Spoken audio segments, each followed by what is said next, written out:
All right, guys, welcome back to week 9 of the free agent episode. We skipped last week because it was a 7 or not a.m. 7 p.m. Monday night kickoff, which sucks for editing time or whatever. But we're back this week. We're gonna get 2 weeks worth of shows in. Here with Yanni. What's up, dude? What's going on, man? How'd the fantasy teams do this week? Good. I went 10-2. Ooh. One of them I just outright got blown out. The other one I lost by 3 points because of the Rashee Rice, the 2 touchdowns that didn't go through. If one of those had come home, I would have been in first place in that league too. I'm like up by 100 points in scoring over second place, and I'm back by a game because of because of the record. So that was a bummer. That was a big game. I lost to the 11th place guy by 3 points. Was it a Saquon and Chase Brown roster? No, it was Chase Brown. I don't know who else it was. Oh, that's funny. Did I win on DraftKings? Sorry, I just got a little ping thing. I didn't even check my double up for tonight because I thought it was going badly because I didn't have Kareem Hunt. There's no way I won that. Oh my God, I did because I captained Rashee Rice. There you That's go, really man. that's really funny. Okay, I totally forgot that. Dude, I hit 3 double ups this weekend. So I put in 3 double up cards out of 4 cards. I didn't hit my cash card, but I did hit all 3 of my $5 double up cards. I just mess around a little bit. Like I don't like putting big money into under. Anyway, yeah. How was your week? How was your week of fantasy? I got blown out by an 0-7 team that has Saquon and Chase Brown on it. I was the second highest scoring team of the week. You know what? Regression was due for those two. I think it's funny. I feel like a lot of teams that are like 0-7 are terrible probably have that exact combination of two running backs. So I feel like a lot of those like Yeah, terrible teams won this week. that's what happened to me with Chase Brown going off for 24. And then I got 8 out of Dak and lost by 3. Yeah. And then I lost in League One. I needed 23 from Xavier Worthy and Harrison Butker. So if you could talk to Rashee Rice and tell him to share some of the touchdowns, I'd appreciate it. Making my offseason takes look terrible. But Dude, anyways, Kareem Hunt, dude. Kareem Hunt is like the worthless touchdown equity in that system. Is Kareem Hunt? It's just bad. It's bad for fantasy that guy's doing well this year. It really bothers me, but yeah, he's like just Ramondre Stevenson in a red shirt, right? They're really the same guy if you think about it. it's But worse. He's like a no talented Charbonnet. It's like the Charbonnet thing if he was not talented at all, just like bad. But the Charbonnet role, yeah, yeah. Anyway, go on. I know you're trying to get to the next part. Go ahead. you actually just gave me an idea to throw on this next slide that we're gonna do. We're gonna do like 2 weeks worth of buying or selling panic. We didn't have that much because a lot of bye weeks, not as many talking points, but I feel like we have some good ones here. So the first one is going to be the Vikings offense. So they just got blown out on Thursday by the Chargers. Carson Wentz was out there in like this weird shoulder sling looking thing. He was like almost crying on the ground every time he got hit. He was throwing his helmet in frustration. This Vikings team is really like I feel like they were almost in a Super Bowl window, and it feels like this thing has gone super south. Now we have JJ McCarthy scheduled to come back this week. All indications are that it's going to be JJ McCarthy steering the ship for the Vikings. I guess the question I want to bring up to you is are the Vikings like offensive players like Justin Jefferson, Jordan Addison, are they sells to you at this point? I know they have like one of the best schedules for the rest of the season, but there's like growing sentiment that like the Vikings would rather roll out Carson Wentz with like a dislocated and fractured like shoulder socket than have JJ. So I guess there's growing concern that JJ is like totally not a NFL quality quarterback and is like gonna just completely drag everything down around him. Yeah. So I mean, I have like a lot of thoughts on that because I've actually been quietly buying. A weird guy that I sent offers on this week and got a couple bites was Aaron Jones.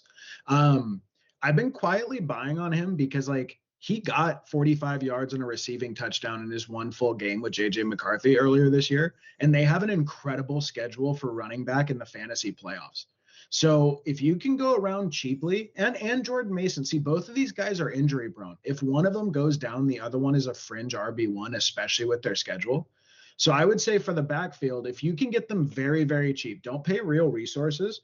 But because that playoff schedule is so ridiculously good, I'm actually interested in buying low on the running backs. And I've been doing that a little bit this week. So that's the running backs. JJ McCarthy, he is on waivers in almost every league I'm in, and in rosters where I have Lamar Jackson, right? So I'm worried about Lamar playing the rest of the year with the way things have been going. I'm actually going and picking up JJ McCarthy. I want JJ McCarthy on my rosters just in case. He did have a 22-point game in his first full game. So that's how I feel about him. I actually think he's going to be fantasy viable because of the types of matchups and the types of games he's going to be in rest of season. Like I think he probably should be rostered if you have a shaky QB2 or a shaky QB1 in Lamar, as it turns out, right? The two receiving weapons, Justin Jefferson. I still cannot. So I was looking at the schedules and I was just like fretting over this, right? Sending just one for one, Devontae Adams for Justin Jefferson. And I know that it seems like a no-brainer on paper, but I cannot get over. I've made a mistake this year multiple times about ignoring the offensive context and focusing too much on the player. And I think that Devontae Adams has such like a juicy offensive context with Stafford, with the Rams' bad defense, with Sean McVay calling plays, with the red zone usage. I have a really hard time sending that right now. They're only 2 spots apart in ECR. Um, but like I would say that Jefferson's not a sell and he's a buy at the right price for me. I don't know. What do you? I know you have pretty heavy Jefferson bags. I have a roster that's like one of the sickest rosters I've ever rolled out that has Justin Jefferson on it, and it like more weeks than not he's really hurting me right now. But I just wouldn't sell him for the price. Like if you can sell him, if you can add a piece to him and get Amon-Ra, like if you can do something like Jefferson and ETN or Jefferson and Kenneth Walker, and you can get to Amon-Ra St. Brown, sure, sell him. Um, I would probably do him one for one for Egbuka because I think Egbuka is like wide receiver 6 or 7. I would definitely prefer Rashee Rice over Justin Jefferson rest of season. And then Devontae Adams is like the next. He's right there in that little range. Like I prefer Justin Jefferson over Drake London, who's also there. I prefer him over Nico Collins, who's there in ECR. Certainly over George Pickens. Give me Jefferson. So it's like that next range, I think there's a clear tier break, but I wouldn't sell him for anything less than that. So no, he's a hold for me. I don't know. What do you think? I mean that's I'm kind of surprised by your answer. Not that I disagree with it. It's just that it seems like people are really freaking out about this situation, right? There's like growing tinfoil hat conspiracies about like the Vikings are, they're doing everything they can to keep JJ off the field. I don't know. Like, I think it's risky, right? If JJ comes out and like looks like Josh Dobbs near the end of like his Yeah, Vikings tenure, right? Like, it could be bad. But guys like Jefferson, right? Like, this has not been like a great year for him so far, but his floor is like 10, 12 points, right? He's going out there putting up like 120-yard performances with Carson Wentz. Like he just hasn't got the touchdowns yet. I would absolutely be buying him at the right price, and I'm not like freaking out about the Vikings offense, right? I think that we may be in a buy low window here. If JJ comes out and looks really good, like who do they have this week? They're playing. Detroit. Yeah, okay. So, yeah, if he comes out and looks good against Detroit and like what should be a high profile matchup, I feel like the buy low window is like over, right? It is Yeah, risky, but I think at the right price, yeah, I'd be buying Vikings. I'm not freaked out really at all about Jefferson because it reminds me a lot of last year. Last year for like the first 6, 7 weeks, he had the same type of start and then he blew up near the end. So, being patient with that. I think the most likely thing that happened with JJ is he's just actually hurt. We've seen quarterbacks miss up to 8 weeks off a high ankle. So I know there's theories and he's jumping on the sideline avoiding Jefferson as their emergency quarterback. I know all of that, but like I think the most likely explanation is he was just actually too hurt to go. I don't know though. Maybe I'm wrong. We're all just guessing. Speaking of guessing, Caleb Williams is next. So he's coming off of two pretty awful performances in a row.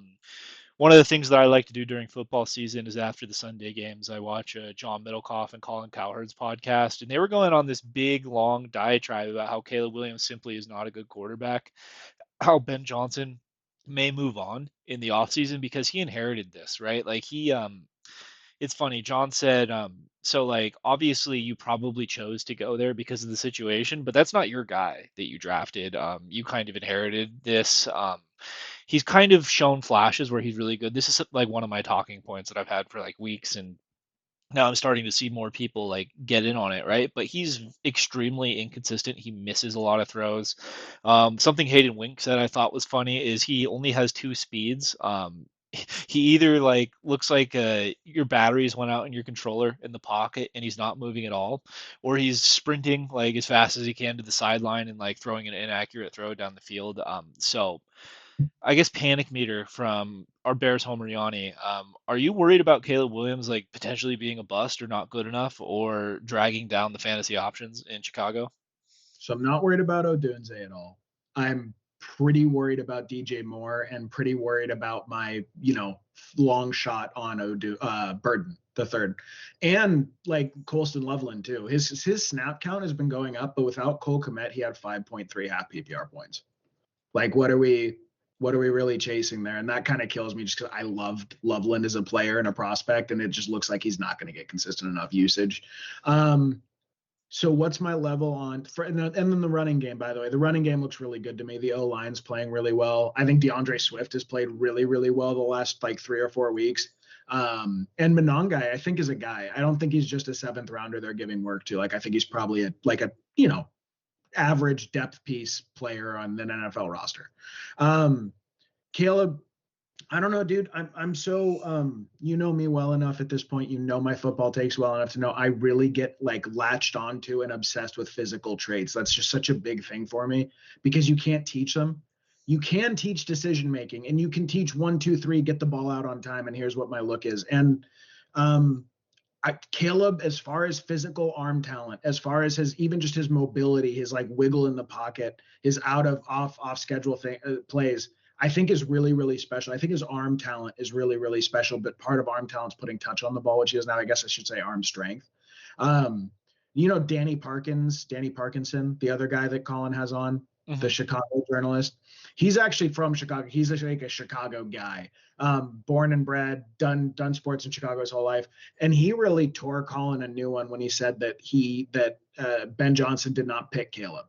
He was like, you got to think about the number of teams and like high profile teams that may be looking for a coach over the next year or two that Ben Johnson could have waited on. He could have waited and done another Super Bowl run with the Lions this year. He did choose Caleb, like to a degree. How big of a degree, I don't know, but like, what would you really have gone to the Bears if you thought they didn't have a quarterback there? What is the Bears have been one of the losingest franchises of our lifetimes. They haven't had a competent team in like 20 or 30 years, really. Um, so I don't. To me, I actually do think Ben Johnson chose Caleb. I think this is part of the growing pain. I really do evaluate Caleb cognitively as more of a rookie quarterback because of, he said he didn't even have coaches to watch film with him last year. So I don't know, maybe I'm being too lenient, and I'm certainly biased again because like I do like a good story, and I do like really impressive flashy physical attributes. That's a big thing for it. That's why I love Christian Watson as a player. That's why I love Justin Fields coming out of college. It's why I love Kenneth Walker. And these guys have not always turned out to be the best or most consistent players, right? So like that's a weakness of mine in terms of how I see things. So maybe that's what it is, and maybe the pendulum's swinging more your way. It certainly is swinging more your way right now, but maybe it'll turn out in the final analysis you were correct. I just I see tremendous physical talent there, dude.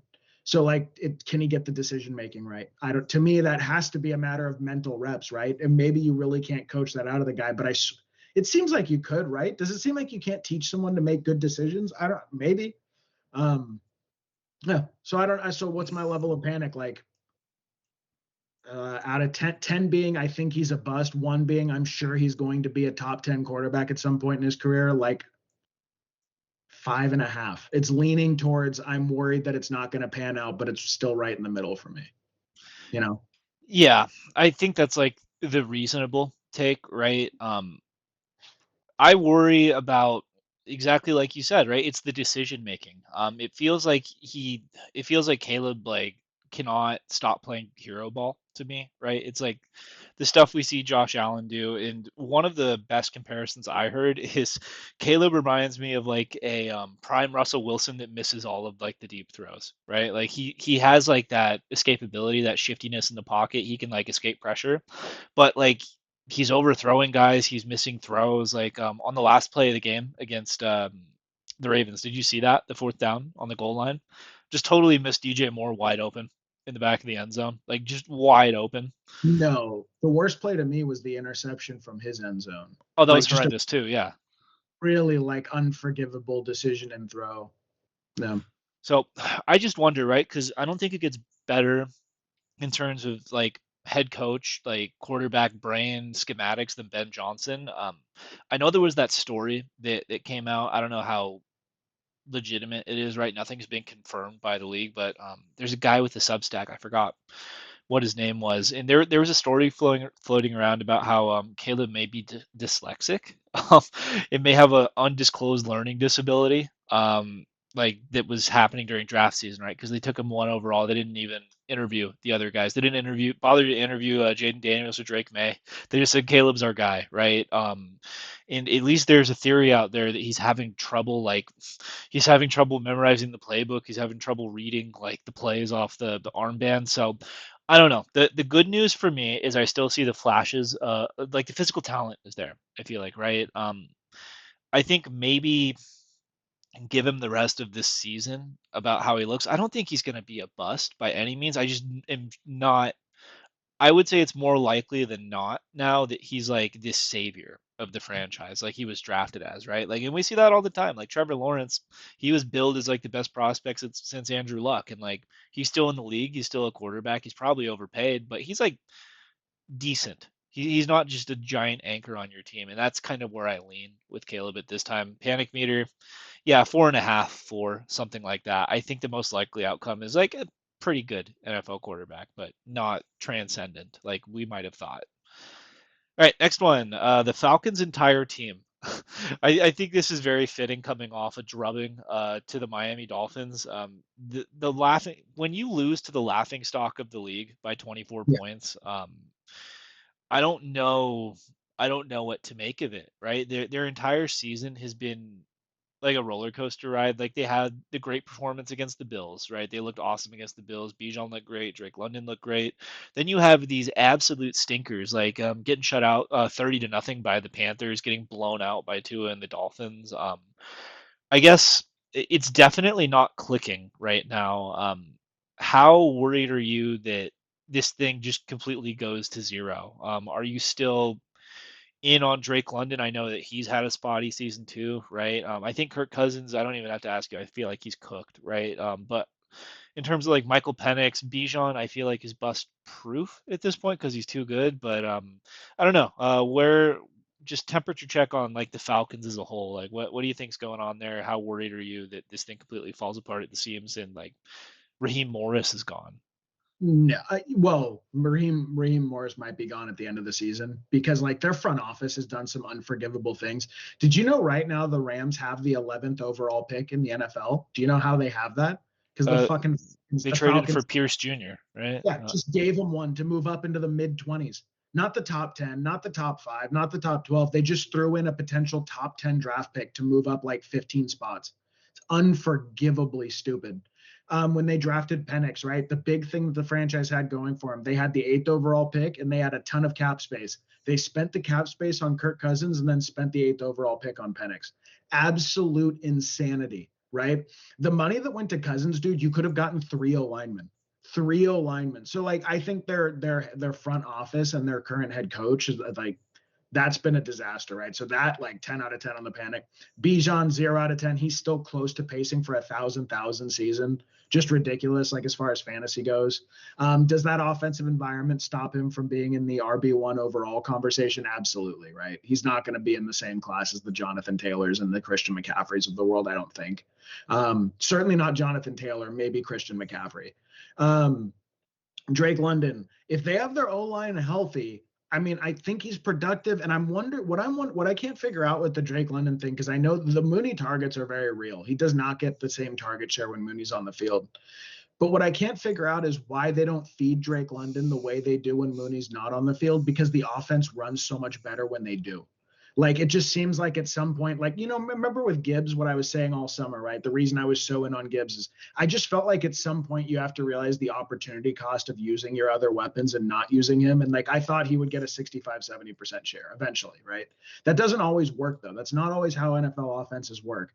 And there must be some reason why they don't workhorse Drake London in the passing game the way that I like. I would have him doing like Puka Nakua type stuff, right? And then I think the offense functions.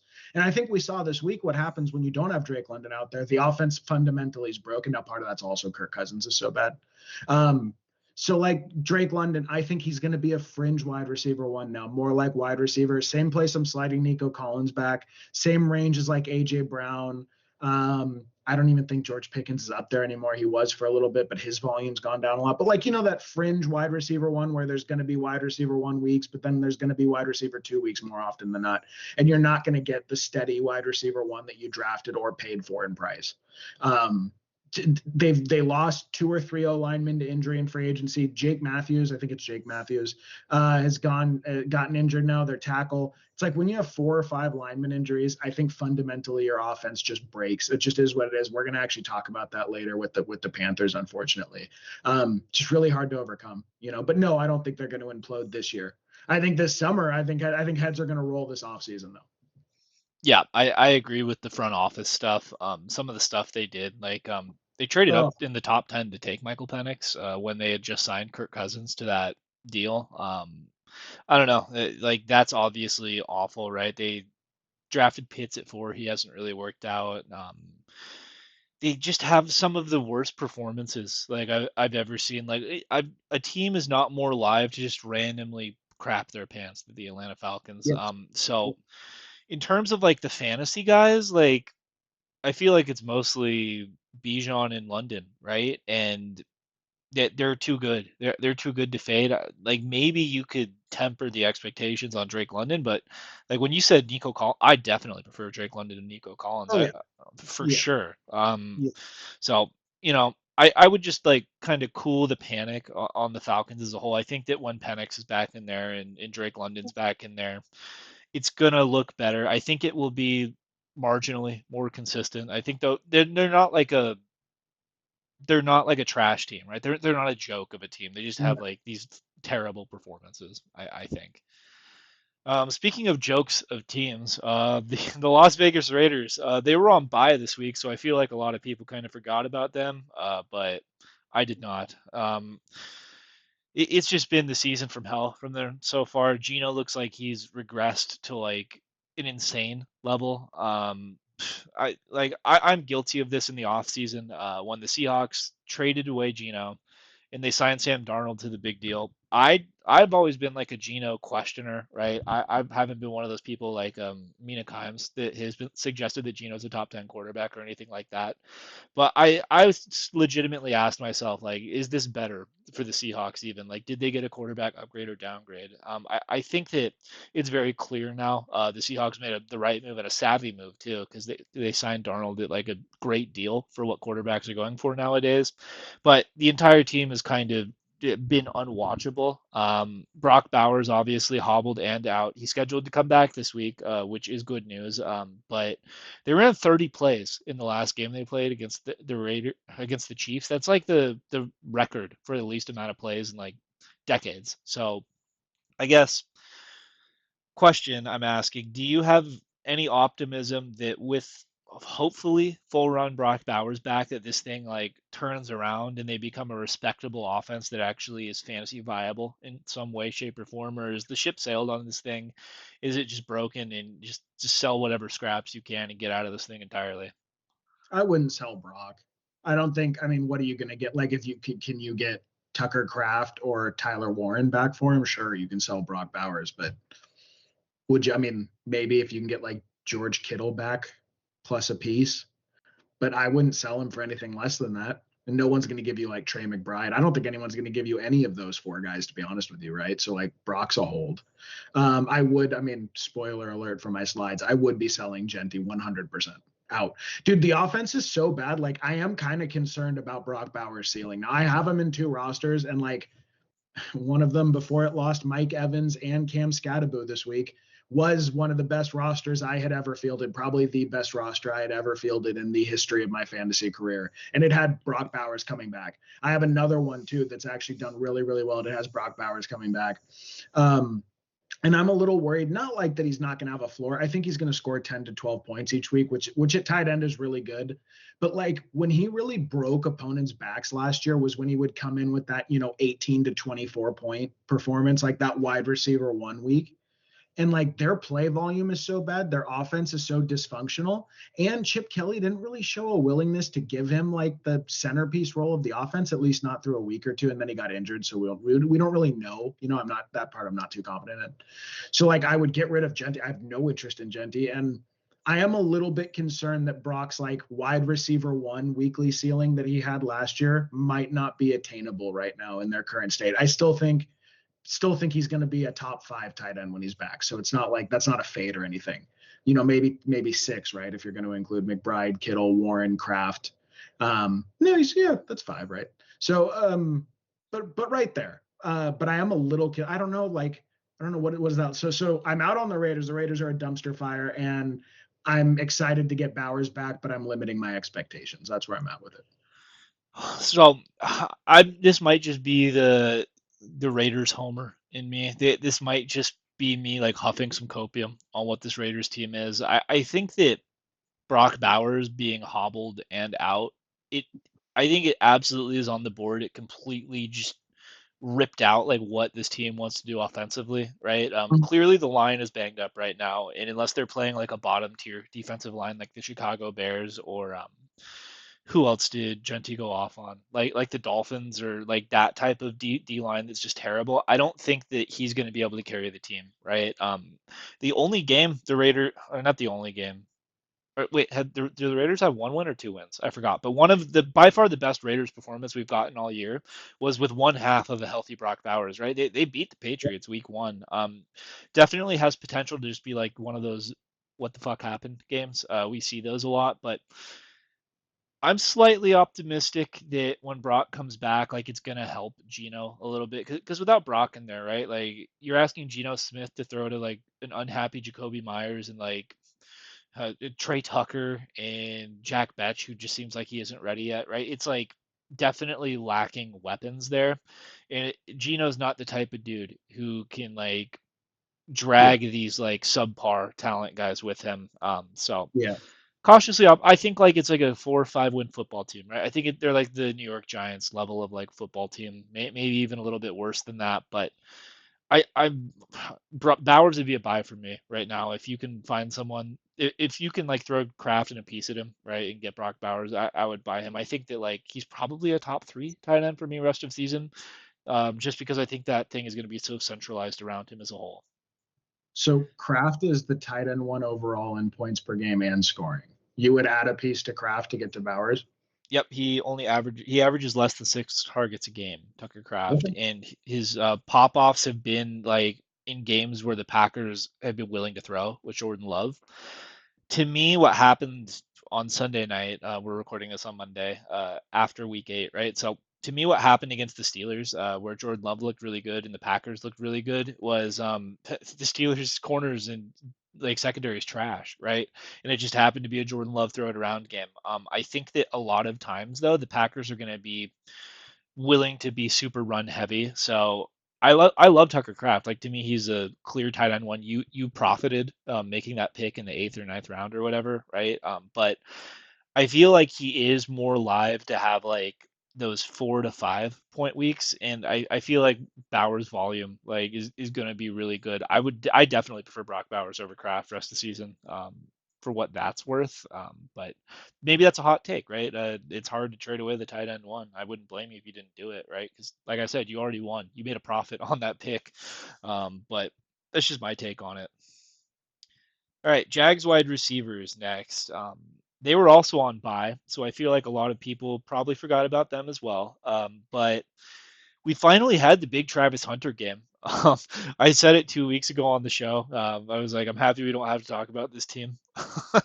But listen, first Travis Hunter 100-yard game. We have news now. Like I don't know how legitimate this is, right? But there are NFL whispers being circulated around that the Jags are willing to sell BTJ for the right price. I've seen other reports that potentially the Jags are going to try and roll with Travis Hunter as the wide receiver one rest of season. So like the Travis Hunter truthers have been having themselves a day over the past week or so. I guess my question is this, Yanni. Do you think that Travis Hunter overtakes Brian Thomas Jr. to be the guy to own in terms of pass catchers for the Jags? Do you think Brian Thomas Jr. is just cooked in a busted draft pick and get him off your team and get what you can back for him at this point? And do you think that like these, the guys like Parker Washington or whatever, Brenton Strange, continue to be like just this annoying presence on the team, or do you think like the Jags kind of consolidate their usage into the two premium guys they have? Well, to me, it looks like Brian Thomas Jr. isn't healthy. The way he extended his arm in their last game and revolted, like he pushed back and winced and grabbed his arm. It looks like either he has a labral tear, which I've had before. I know exactly what that is. It's where your shoulder keeps partially dislocating because the labrum is that muscle that wraps around the ball of the shoulder. And when it gets fucked up, when you get pushed on, it pops your shoulder out of place and you get this sharp like stingers going up your back and neck when it happens. To me, it looked like, and then you sort of dangle your arm. To me, it looks like he's got like a labrum issue or like a partial subluxation in his shoulder, like something like that. It looks like he can't extend his arms right now. And that would also kind of explain that weird thing he's been doing where he's been like crocodile arming, right? When he's getting the ball over the middle. I don't know. That's my own just weird watching the games. He doesn't look right to me. Like his arms don't look right to me. His shoulder doesn't look healthy to me. I think he's going to end up at the end of the season going in for a surgery, and they're not like putting him on IR for whatever reason. So if Travis Hunter does overtake Brian Thomas Jr., it is certainly not because he's more talented or because Brian Thomas Jr. forgot to play wide receiver. It's because he picked up an injury that nagged all season long. I've totally given up hope that Brian Thomas Jr. comes back around as a wide receiver one, though. I just don't think that's happening. Like I would be shocked if, because to me it looks like he got further injured in their last game, and then you also have the increased usage, right? The post-buy rookie bump, and then like do Bashaw Tootin and LaQuint Allen, who are both kind of receiving threats out of the backfield.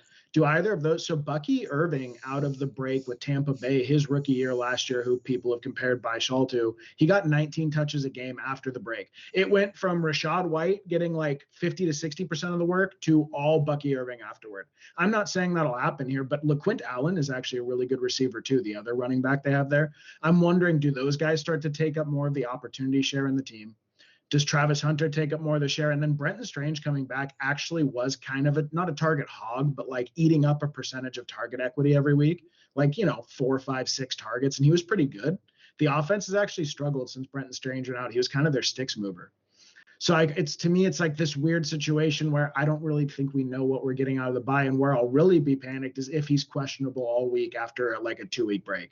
So if they come out of this thing and Brian Thomas Jr. is getting in limited practices all week and then goes into the game limited or questionable, like then that's not good. Then I'm worried about a whole range of outcomes that we, could be like a complete disaster. As of now, I just think he's like a mid-range to low-end wide receiver too that I'm going to keep flexing and hoping that he turns it around. But like I would be stunned if he racks up a bunch of 20-point games to close out the season. And then Travis Hunter, he was on some waiver wires for me. And my policy about my high upside wide receiver fives. I love a wide receiver five that might pop. I did grab him in a couple places. Will it go anywhere? I don't really know. You just have to wait and see. The thought with him was that he would get the Chris Godwin role from the Buccaneers last year, and he would get Liam Cohen's Chris Godwin role. And I don't really know if we've seen that this year. If Brian Thomas Jr. is out, he can't do that role anyway. He's going to get the X receiver role, I would assume, unless they're going to do Parker Washington outside and leave him in the slot. So, yeah, we'll just see. To me, it's like this week will give us all the answers we need. If they come out and they give 12 targets to Travis Hunter, and Brian Thomas gets like 4 or 5, yeah, I will be willing to say as far as their usage goes, I think Travis Hunter dominates the usage rest of season. If those are the adjustments they made after a bye and after a new re-injury to Brian Thomas Jr., I think you have to acknowledge the new environment we're in there. Well, I mean, I'm open to the idea of Travis Hunter like having a bigger piece of the pie in the offense, right? Like the fact of the matter is, like whether or not I think it was a dumb decision, they went ahead and they mortgaged their future to get Travis Hunter Yes. on their football team, right? So And that was one of the preseason draft picks I clowned on the most was guys that were getting all excited and drafting Travis Hunter around 4 or 5. You were there for it, Yanni. You know how aggressively at cost I was out on Travis Hunter. That being said, though, I ended up with 40% roster exposure because teams were dropping him. Right, I was picking him up. Like I think I dropped booty to get Travis Hunter. Right, so I was like, yeah, you know what, like you might. I think it's worth a shot. Right.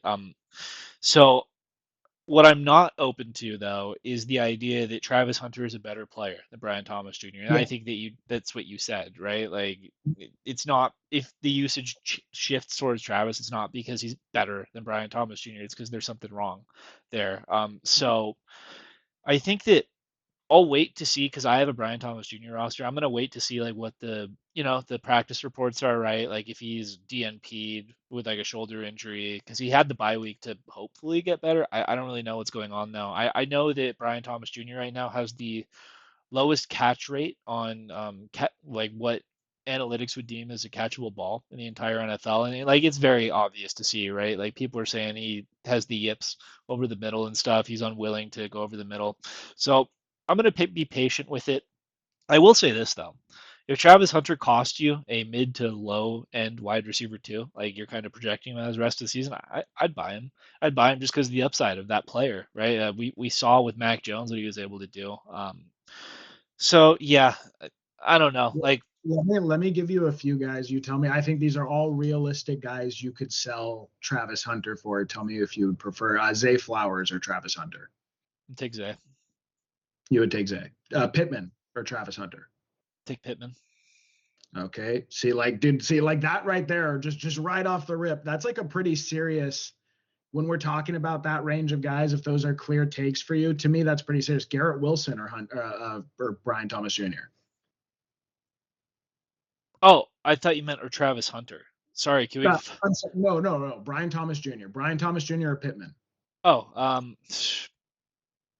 I think it depends on your team, right? I have them pretty close. Pittman has shown me that he has this like nice floor, So if I'm like looking for a high upside flex, maybe I prefer Brian Thomas. But if I just need the wide receiver two spot like in my lineup filled, I would prefer Pittman. Kind of a cop out answer, but that's where I'm at. Yeah, well, okay. So Zay and Brian Thomas. I'm assuming you'll just take Brian Thomas. Yeah, yeah, I will. I think it's close though, because if Lamar comes back, I really like Zay rest of season. I think he's super undervalued. Zay has a 30% target share right now on that team. He's third in the NFL in target share. Like if Lamar comes back and looks good and they're competitive rest of season, I would prefer Zay, and it's like not close. Would you do? This is actually an offer I have on the table in one league. Would you do Higgins and BTJ for Collins? No, as Okay. I don't. I'm in the Nico Collins as a wide receiver too. Rest of season Well, camp. yeah, but I would consider him an upgrade from BTJ. Maybe you wouldn't, but like I would. Okay, yeah. So those are like the range. Like Debo, would you take Debo or Brian Thomas Oh, Jr.? Brian Thomas, that's not Yeah, close at all. yeah, Yeah, but I yeah. think it's So like, probably too late to get off your Debos with the yeah. two So duds. he's like in that range. He's in like the 16 to 18 range. That's where all those guys are falling. Um, I yeah. All right. All right, last one, split backfields. And I added this at the last second because I feel like this keeps bubbling up and is like I feel like this is the year of the split backfield. If you do not have exactly one of like the top 5 or 6 guys in the league, if you were someone who was drafting running backs in like round 5 to 7 that was not a rookie, you've probably had to deal with some gnarly split backfields, right? The most notable one to me is the Chuba and Rico Dowdle conversation, right? There's a lot of people that are very aggressively Rico Dowdle here, and that backfield kind of went from like mostly Chuba and a little bit of Rico to now they're trading off every drive, and I think the future is uncertain there. We had the Kenneth Walker, Zach Charbonnet thing, which has just been ongoing through the entire year. Trevion Henderson and Ramondre Stevenson is one that like the every rookie is a Hall of Famer guys have just been taking the massive L on.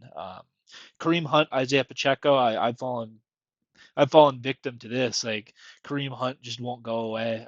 So I guess my question on this is how do you evaluate these split backfields going forward, right? Are you still buying on the guy that you think is better out of the two backfields if the usage isn't necessarily going their way? Or are we throwing up the white flag here saying these we can't get away from these coaches and I'm just gonna take the shot on the guys that's less talented to make it goal line, right? Like I'm seriously at a point where I don't know if I would prefer Kareem Hunt or Isaiah Pacheco rest of season. I've just about had it with watching Isaiah Pacheco play football. So I'm wondering where you're at, like just in terms of what your philosophy is navigating these types of situations, because it feels more prevalent than ever now. Well, one, if you got, well, we should have published more of our drafts this year, right? I should have been recording my drafts, but if you guys were around with us for draft season, you would have seen very often we were hammering the top 3 rounds for running back, or certainly I was, but Ted actually was towards the back of draft, so I was a little harder from where he was picking a lot of the time. Dude, I was grabbing a lot of my rosters are like Gibbs or Bijan, right? And then that sort of thing. I did not want to be in the business of the round 4 to 7 running back this year because I thought it was so bad. So I was kind of like forcing like even Omarion Hampton and Kyron Williams at the 2-3 turn. Like I was really worried about the state of the mid-round running back this year. And it was something that stressed me out, and as far as drafts go. So would I be buying? Like, dude, I think Charbonnet and Kenneth Walker, if depending on what the price, dude, like I've gotten some cheap offers where some guys were. One guy almost did. I don't know why I keep trading this guy. I think it's because people like see his upside. Like Jamison Williams, he was entertaining for Kenneth Walker. If you can do something like your wide receiver 4 or 5 to get Kenneth Walker or Charbonnet, because if one of them gets hurt, the other one is going to be a mid-range to high-end running back one at the most important time of the year, the second half of the season. So to me, it's like I'm not trading these guys because their value isn't good on the market. And I'm actually at the right price interested in getting them as throw-ins in the next week or two before the trade deadline hits because that there's game winning upside there. The Panthers one is weird because I didn't like what they said today. Today is the first day. You and I have been mocking the Chuba Dowdle guys, but when Canales comes out and goes, we've been giving deference to Chuba, but we have to look at things going forward, and that's after Dowdle like almost tripled his yards per carry the week before. That was weird to me. That's enough to me to go like, oh God, because again, it's not going to be when either you need to get Dowdle the full run so you get the benefit of his explosives, or you need to get Chuba full run because he's really meticulous and he chips away at defenses and then gets his chunk plays and his touchdowns. If one of them is not getting full run, to me, they're both very messy, right? What are the other big splits? I mean, so the Seahawks, I would buy either one and I would stash them because I think these are both super injury prone guys and one of them goes off. The Panthers, I would just rather not be in the business of. The Chiefs, God, if I was going to start one, I would rather start Kareem Hunt. It just is what it is. He's getting too much TD equity there. What are the other splits? Woody Marks and Chubb. That's not close for me. I think Woody Marks is. I don't think he's taken over the backfield in usage, but he's getting more explosives and he's getting the receiving work. And they've been keeping him in the red zone, so I much prefer Marks there. Yeah. What are the other big splits? Well, I mean, this isn't really a big split, but this is like Ramondre and Henderson, right? Like that's one where it's like talent versus the Yeah. the coaching scheme and what they Yeah, and want to do. Harvey. I guess Harvey had his big breakout game this week, right? Yep. Yeah. So again, like those two are weird because I don't really trust the longevity nor the talent in both Ramondre and Dobbins. So those guys, like I would be willing to sell, but that's not even because I think there's this young guy who's going to take over their job. I just don't know if they can make it the next 6 to 8 weeks healthy or as the starter.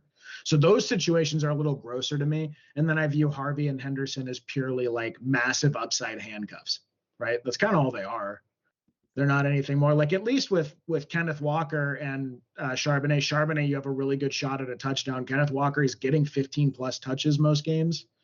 So like at least when you put those guys in your lineup, something good might happen, and it actually has more often than not for Charbonnet. So like that's like fine, that's not a disaster. Or like ETN and Bayshall Tootin, I'm worried that it's heading that way. ETN had 3 rough games now against 3 really good rush defenses, but like I'm worried that coming out of the bye, we're going to be in another like 50-50 split with Tootin and ETN, and that's going to fuck me because I had 3 Cam Scattaboo rosters where I had Scattaboo and ETN in the back rounds, and I wasn't relying on ETN. He is now a key piece of 3 championship runs, which is just not great. It's just not going to go well. I know where this is heading. Where it's heading is me hearing Bayshall Tootin got his 3rd touchdown of the week. And like ETN sitting there on the sideline looking stupid. I know what's going to happen, right? But yeah, I mean, I'm holding all those guys. On my 2 Henderson rosters, I'm holding them. My 2 Harvey rosters, I'm holding them. I would not buy Dobbins. I certainly would not buy Ramondre. Yeah. Yeah, I think where I land with this is I definitely try and prognosticate the least amount possible on these split backfields, right? I'm very much like what I see on a week to week basis is where like my knowledge is, right? And what I'm going to project going forward. So like at a certain point, right? Like with the Pacheco thing, Kareem Hunt is a priority waiver ad for me at this point in time. With how that offense looks, right? Like all you're doing at that point is making a bet the Chiefs offense is good enough that Kareem Hunt can fall forwards, right, and get you whatever those RB2 or flex points are. With stuff like I don't know, Henderson and Ramondre, right? Like people like what was it? I think Henderson averaged like 8 yards a carry this week and had half of the work of Ramondre. Like I would still buy the upside at the right price, but it'd be very cheap, right? And I'm not like holding on to hope that Henderson or RJ Harvey or Isaiah Pacheco or any of these guys are going to take over their backfields, right? It feels like Mm. Detroit like put out this model and a lot of teams are like starting to copy it. And it's really just like destroying a lot of the fantasy value that's going on at the running back position. It caused this weird thing. I didn't draft any like premium running back teams this year because the running backs that were there were started getting like too expensive for me. And I wasn't willing to like take a guy like James Conner in the 3rd round, right? I wasn't willing to pull the trigger on Trevion Henderson in the 4th round, RJ Harvey in the 5th round, where they were going in the offseason. So I don't know, man. Like I feel like you just got to kind of take it for what it is at this point with these split backfields and kind of operate on a weekly basis and like change your expectations, right? Always down for a speculative ad, but they might not have the value you think that the talent warrants for your fantasy team. Done with that. Now we're gonna do our buys and sells. This is actually a pretty big free agent week for me. Lead it off with Tyron Tracy. This is a guy that burned me. I had 40% roster exposure to him. I was taking him anytime in the 6th round, 7th round when he was available because the way I viewed it was he was one of the only featured backs that was going to be that cheap, and he looked pretty good to me last year. That like was obviously a terrible pick in retrospect. A lot of other teams have decided to drop him, right? Like when it was clear it was Scattaboo, then teams just dropped Tracy. They're like, okay, this piece doesn't matter anymore. But with the Cam Scattaboo injury, this piece now matters a lot. This is going to be the first time I tell you guys this full fab dump on this guy. If you are a running back needy team, I would just unload the clip to just get Tyron Tracy on your team. The fact of the matter is, I think that he's still a good player, right? I think before this shoulder injury, he was averaging like 4 yards a carry against the Chiefs. He was at like 4.5 this week against the Eagles. In the Giants team, like what their construct is right now is, with Malik Neighbors out, they have no one to throw the ball to, right? And I think that Jackson Dart being the quarterback now helps everyone on the offense around him. I think that Tyron Tracy's in line here to take anywhere in the neighborhood at 18 to 22 opportunities per game, potentially even more, depending on how it goes. Right. I think Devin Singletary will mix in a little bit, but Tyron Tracy already overtook Devin Singletary last year en route to winning the starting job. So I don't think he's going to be as good as Cam Scattaboo was. Cam's touchdown equity was too damn good. But Tyron Tracy, to me, like I think he's a RB2 rest of season, like locked in, full fab dump. Just unload the clip on him. First time I told you it's worth it. Hope you saved your fab because if you don't have a lot of it, I don't think you're getting him. Next one is Tank Bigsby. This is more so that I think that it's very clear that he's the backup running back in Philly now. Saquon he pulled up gimpy with a groin. near the tail end of his massive performance on Sunday. And Tank Bigsby got the rest of the work. He actually had a bunch of really nice explosives outside of the tackles. It was a great blocking game for the Eagles O line, but to me, he's more of like a handcuff. I would get him as like a handcuff, especially if you're the Saquon owner. And potentially, if Saquon's like groin tweak costs him a week, because I feel like with the way the NFC East is now, like I think the Eagles already have the division locked at this point. It wouldn't shock me if they didn't rush Saquon back, and they gave Tank Bigsby a game. So you might get a full run Tank Bigsby game out of it, starting running back for the Eagles, right? It seems like AJ Dillon and Will Shipley just aren't factors anymore. The Eagles are going on bye this week, so I think you could probably sneakily get him, and just stash him on the back of your bench.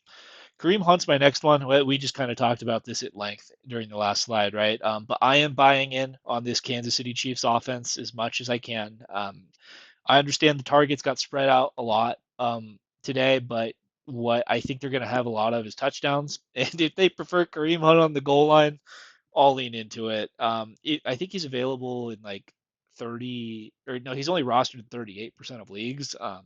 I think that he must be rostered at this point, especially if you're desperate at the running back position. Next one is Jaden Blue. He's started to get at least some work over the last 2 weeks. Strictly a handcuff for me to Javonte Williams. I don't think that Javonte Williams is in danger of losing his job at all, but Jaden Blue's looked okay. I think that the Dallas Cowboys running back is a very valuable asset to have, and if anything were to happen to Javonte Williams, like Jaden Blue just kind of slots right into that position for me. Again, not really a fab dump guy. He didn't do anything noteworthy really this week, so I think you could probably get him for free. I don't think that you need to spend fab on him, and I think that he's probably not a guy that people are going out and acquiring this week, so I think that's worth it. Next one is Chamir Dyke. I looked at this guy's box score and it blew me away what he's done the last 2 weeks, and I'm actually going to pull it up so I can give you guys exactly what he's done. But this is pretty crazy. So he on the Tennessee Titans as a wide receiver, like by far the most disgusting team to have any sort of fantasy bags on. He's gone for 14.9 and 12.9 in the last 2 weeks, and he's done that on 11. Sorry, he's Like done that on 12. yeah 12 targets, 160 yards in a touchdown over the last 2 weeks. That is 100% flexible, boys. Does that hold up? I don't know. Like maybe Io Mayor kind of retakes his wide receiver two role. Maybe Calvin Ridley stays in town and like kind of plays like the player we were drafting. I don't know though. I'm willing to take my shots on wide receivers on a team that's very clearly terrible and going to be down. And Cam Ward has at least shown me a little something. I'm not of the opinion that Cam Ward is some Will Levis level disaster for the football team. I still think he has a chance to be a franchise quarterback, but everything around him looks bad. I feel like if you're going to get him because the last 2 weeks have been so good, it might cost you probably anywhere in the neighborhood of I don't know, maybe $5 fab is the most I'd drop for him, but I think he's definitely worth a speculative ad, especially if you're dealing with injury. We have the Buymageddon again this week. This is part two of it, so definitely worth. I don't think he'll be available after this week, so definitely worth putting in a waiver claim for. Next one is Troy Franklin. He popped off last week. I think he had like 18 points. Here's a fun fact. Troy Franklin right now is averaging more fantasy points per game than Cortland Sutton. I do think that's circumstantial. I do not think that Troy Franklin is better than Cortland Sutton in any way, shape, or form. But I think he's kind of risen up to the top of like the to borrow your term, Yanni, the blob of Denver wide receivers, where I think that he's pretty much the wide receiver two on that team now, or the most comfortable other passing option in that offense. He was an Oregon Duck. He played with Bo Nix in college. And I mean, if Bo is going to keep, I think he has like 10 touchdowns total over the past 2 weeks between running and throwing. Like, if this Denver offense is going to look like it has a pulse, I think that he needs to be rostered. Like more of like a speculative wide receiver four, wide receiver five ad, but I think that he has like some nice upside here, especially if the usage continues. Next two are tight ends. Colston Loveland, I put him on the list. I know that Yanni, you said that you're kind of losing hope on the ancillary pieces of the Bears offense, but I felt like I had to put him here because I just put in a Colston Loveland claim because I have Mason Taylor on bye next week, and I will be starting Colston Loveland against the Cincinnati Bengals. I'm gonna do it, man. I feel like this is kind of the last call, especially against the Bengals, right? Like if Colston Loveland looks good there, I think he's going to get scooped up by everybody and he's going to cost way too much fab. So I think there's a chance now to get in a little early on this. Cole Kmet, he had the back issue, was out last week. I'm going to keep my eyes on the injury report, but I'd imagine sooner rather than later. I don't think people are chomping at the bit to go get Colston Loveland right now, especially after like people speculatively added him after, for the post by rookie bump and it didn't materialize. Luther Burden is down with a concussion as well, so it's just one less guy in the rotation. I think he's like a back end. He's worth rostering at least, and maybe you're as desperate as me and you started next week against the Bengals and he pays off for you. Then the last one is Isaiah Likely. I'm trying to time the market with this with Lamar Jackson coming back on Thursday. Again, he had a 2 catch for 4 yard performance last week, so I don't think he's going to be on anyone's radar. But this is more so placing a bet that Lamar Jackson's going to come back and be have this offense like working like it should be again, and Mark Andrews is cooked. I really am kind of out on Mark Andrews, the player this year. Isaiah Likely's looked good at points in his career, right? I remember like when he popped off in week 1 last year, I said that like I think this Ravens team just runs 2 tight ends because they're both nice players, right?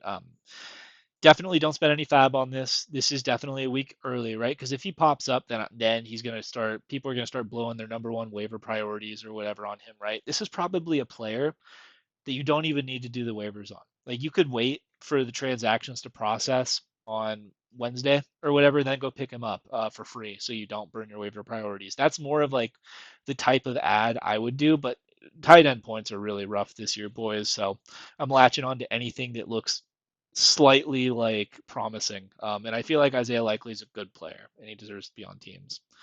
Trade targets, Brock Bowers is the first one. This is, again, this is something we were talking about in buying and selling panic, but he's back next week. I feel like because we've had basically all season except for one half where we haven't seen a healthy Brock Bowers and he's been injured and just taking up spaces on people's benches, that they forgot how good this guy is.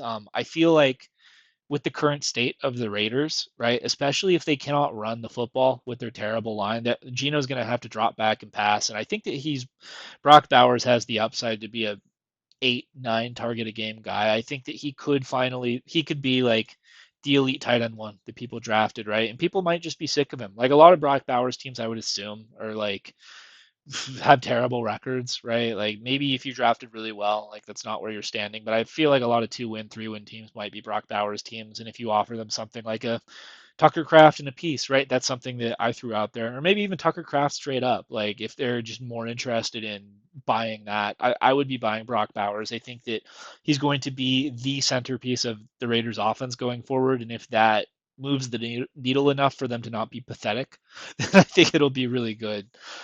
Brian Thomas Jr. Again, this is another one we talked about in the buying and selling slides, but I'm buying it on the talent at like what is an extremely low price. I feel like if he's getting valued as a mid to low end wide receiver deal, I'll take the shot on that, right? Like I view him as like a AJ Brown type of piece to your roster that may be underperforming, right? But if you can have like just that supremely talented guy that was like a first round pick in your flex, that excites me a lot more than counting on him as your wide receiver one. I'd be sending out stuff like Pittman, and maybe like I don't know a piece to get to Brian Thomas Jr. I would be sending out what are the other offers I'd send out? Like maybe I'm looking right now. Yanni, can you think of like any Brian Thomas Jr. deals that you could think of? Well, that's going to be the range you're operating in. It's like Flowers, Pittman, Tetaroa plus a piece, or maybe just Tetaroa Oh, straight I up. know. Xavier Worthy plus a piece to get to Brian Thomas Jr. I'd do that. That's a hard one, but maybe, I, yeah. I'd fire that off, man. I with Worthy now, I feel like that thing's too spread out. I feel like it's too spread out to return People that might value. take people might take Debo. Like it's possible Higgins. People might be that out on him that they would take an offer like that. Yeah, those are the types of deals. I think that really, really high upside flex if you can get them for the cheap. Last one is Emeka Egbuka. the last 3 weeks for Ibuka owners have not been great. He has not eclipsed double digits in the last 3 weeks, right? So now that they're going on by, the Bucks are, and there's been a lot of the data nerds, the analytics nerds, right, that say that Ibuka doesn't separate. The connection with Baker has kind of looked weird. He's missed him on a bunch of balls, so like I feel like if you get one of like those analytics guys who maybe is getting a little antsy with the single digit Ibuka weeks, they feel like I don't know, they're willing to try and cash their chips out. I'd be buying them right now. If you can do, I would do AJ Brown to get to Ibuka, AJ Brown and a piece to get to Ibuka. I would do, George Pickens piece. yeah, oh yeah, Pickens and a piece for sure. Those types of deals. I really do think that as long as Baker looks as good coming out of the bye as he did early on in the season, this is a league winner. I really believe it, because he's just like the last man standing, right? I think that Godwin coming back is only going to help him too. A lot of all of Igbuka's really best weeks have been like where he's had other guys on the field and he doesn't have to be like the primary guy. That's something I said last week. I'm reconsidering it. I don't know though. For me, Igbuka is a locked-in wide receiver one rest of season, and with the couple of duds in a row here, there's a chance to, I think, get him. All right, now for the sells. First one, I didn't want to bully Achan, so I said relevant Dolphins, because I feel like Waddle fits in this category for me too. I get that last week was really nice, for the Miami Dolphins, right? Waddle's actually really popped off since Tyreek has gone down, right? So that's been like one of the better picks you could have made in like the fifth or sixth round. As it turns out, I was clowning on that for sure, but I didn't expect Tyreek's knee to go sideways. But this is trying to cash out your chips now, before this thing kind of goes off the rails here. I have a feeling that the more weeks that go on, it's gonna be clearer and clearer that Tua is just completely broken, right? I get 4 touchdowns, 0 interceptions last week against the Falcons. I'm gonna chalk that one up as like a outlier performance. And I think that what we've seen the majority of the season is more than likely what we're going to get the majority of the time going forward. And I feel like either McDaniel is out of there or Tua gets benched. And if Tua gets benched, it is absolutely on the board, right? If it's Quinn Ewers or Zach Wilson, it's absolutely on the board that this Dolphins team and what their offense has been doing with Tua falls apart. We saw it all year last year. I mean, Tua still does some things pretty well, right? He's definitely like a timing guy. He has those dump offs to Achan, like the PPR scam. He throws a lot of those, right? I'm not sure if that remains with Quinn Ewers or Zach Wilson. Like right now, HN is valued as the RB5 rest of season. I would move HN for if you can get. Let me look at deals for HN. Yanni, what was your trade that you sent over to get HN on your team? Well, it's a bad trade now because of all the injuries. I sent Justin Fields, Mike Evans, Dowdle, and Chuba for HN. You see, like there's a lot of like And then HN I is offered valued very highly in the market right I now. mean, here's one that I just straight up offered was AJ Brown and Bill. That was before that was when Eckler had gone down and Bill had more market value. I would have traded AJ Brown and Bill for him. Um, and then a couple trades. I actually did debate moving off Achan this week just because I don't like the uncertainty with the situation. But I couldn't bring myself to offer him for Derrick Henry 1-for-1, just because like Derrick Henry has his own degree of uncertainty. Like if the Ravens are not competitive toward the end of the year, they're going to shut everything down and he's going to go to zero. So I offered Achan and Hunter and Achan and Terry before Terry got re-injured, and I would have traded him for Derrick Henry and Devonta Smith. So something like that, like I think if you wanted to move laterally, like Achan to Derrick Henry, I think that's actually a perfectly acceptable move if you perceive the risk of Derrick Henry going to zero as lower than the risk of Achan going to zero. Um, Something like that I'm fine with. Like if you could get an upgrade, and it would need to be an upgrade because he's not healthy right now in like three different ways. But if you can get a piece plus Bucky Irving for HN, I think that's fine too. Yeah, You if know, you can so do HM plus a piece to get to James Cook, I'd do that, right? Like get these guys. I would just prefer if you're gonna move laterally, right? I would prefer to be on an offense that's going to be legitimate and like very safe. I feel like going forward the rest of the year, right? Like when you said Derrick Henry, I absolutely would do the trade for Derrick Henry because I think this Ravens thing is about to take off, especially with the Steelers losing. Now they're 2 games back. They're about to play the Dolphins on Thursday night, right? It feels like that AFC North is about to be way closer than we thought it was going to be, maybe like 2 weeks ago. yeah, Those are the types of moves I'd make. And then Waddle, I feel like right now his market value is like a high end wide receiver two, to low end wide receiver one. Like he's in the top 12 in points over the past 3 week sample size. So you could probably move Waddle for, I don't know, Waddle and a piece to get up to Igbuka. I'd do that. If you wanted to, let's try it to do it the other way. What if we wanted to trade Waddle and get 2 pieces back? How would you do that? well, too. But I would take if you can get Waddle plus a piece. If you can get to AJ Brown or Drake London, that's not even close for me, right? Like, and I think that's not that far away. Like, I would certainly, if you can get to one of those two guys, do that. I would rather Collins straight up to Waddle rest of season. Two pieces for Waddle. Like, I think you can add Waddle to an RB. What you can do is a 2-for-1, and you can get something really really good. So like you could probably add Waddle to like a Bill Crosby, like an RB3, Charbonnet, Kenneth Walker, ETN. You could probably get up to like Kyron Williams or like a back end running back one. Um, who's around Kyron and rest of season rankings? I got Fantasy Pros up right now. It has Genty, which I don't think we're interested in. No, no, No, I wait, would not. no, hold on, that's week 9. Rest of season. Thank you. Running back. Guys that are back end running back Like ones. fringe running back. Bucky, the big Q, Brees Hall. So like I would do Waddle 1-for-1 for Bucky or the big Q, absolutely. Like if you can add a piece to it because the health difference, maybe someone's willing to move it. Brees Hall's closer to me just because I don't know if he stays on the Jets or not, but I would probably just prefer Brees Hall rest of season too. Um, yeah, Kyron Williams, it's not close. Like those are the kind of guys that I would be trying to tier up. I would be trying to add a piece to Waddle because I think he's seen as a fringe wide receiver one, and I would go ahead and jump ship to one of those guys if you could do it.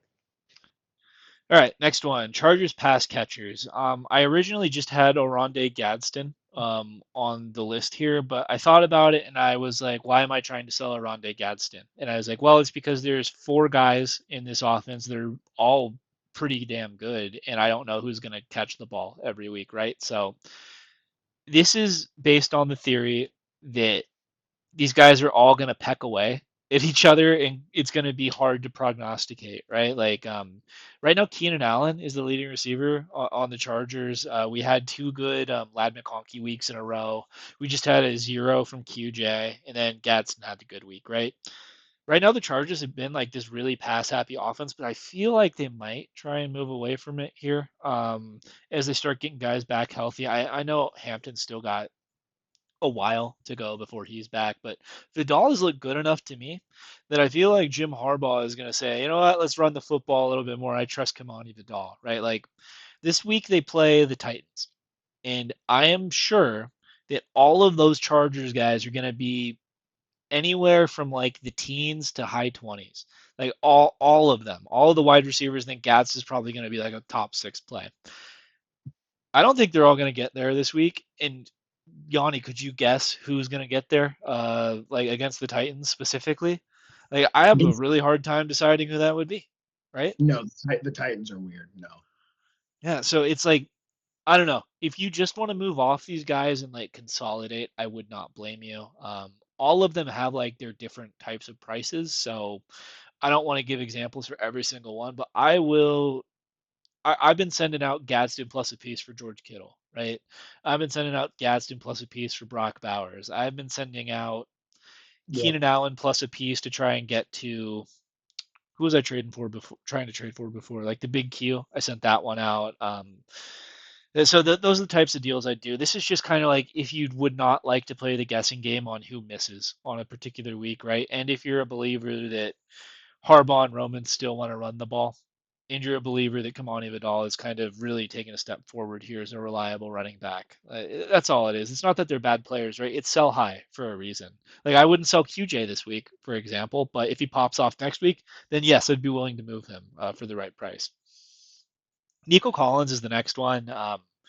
We've kind of talked at depth about this on past shows. We've had our difference of opinion about this, but I'm still of the opinion that the Texans offense is completely broken. I mean, I watched the game in its entirety. They just dog walked the 49ers. But I don't know, man. Like that Niners offensive line, or defensive line they're putting out there. I don't know if they could get pressure on anyone. And I feel like the entire crux of the Houston Texans problem that has not really changed to me. Like we saw it against Seattle when they played them. Is whenever there is a not trash defensive line that's going up against them that can get pressure. Like CJ just does not operate well under that pressure. He hasn't been lately. So I just feel like when they play serious teams, like the offense is going to look weird and broken, like it has in multiple points this year. And I'm chalking up like their performances against the Ravens and the 49ers to playing really injured or bad defenses.